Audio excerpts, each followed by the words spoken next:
যে সমস্ত secret sell আমরা দেখেছি, আমরা যে সমস্ত বন্দি ফেরত আসছে, ভিকটিম ফেরত আসছে, তাদের বয়ান থেকে, তাদের জবানি থেকে আমরা যা জেনেছি এটা ভয়ানক, ভয়াবহ।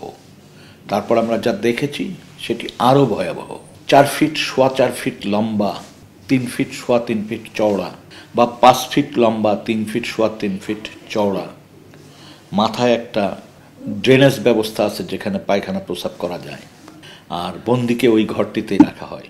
সেটা ছোট্ট একটা বাথরুমের চেয়েও ছোট, এবং বন্দিকে এখানে স্যাঁতস্যাঁতে জায়গা থাকে, অন্ধকার থাকে, আলো বাতাস আটকিয়ে দেওয়া হয় বিভিন্নভাবে, আর বাতাস সীমিত পরিমাণ প্রবেশ করতে পারে। এবং ওইখানে যারা বন্দি থাকে তারা দিন রাতের পার্থক্য বোঝে না। তারা কেবলমাত্র যখন খাবার দেয়া হয় সেই খাবার দেখে তারা শনাক্ত করতে পারে যে আমরা একটা দিন অতিক্রম করেছি। অর্থাৎ সকালে রুটি অথবা খিচুড়ি, এটা সকালে সাধারণত দেয়া হয়, ওইটা দেখে তারা বোঝে যে আমরা একটা দিন অতিক্রম করেছি।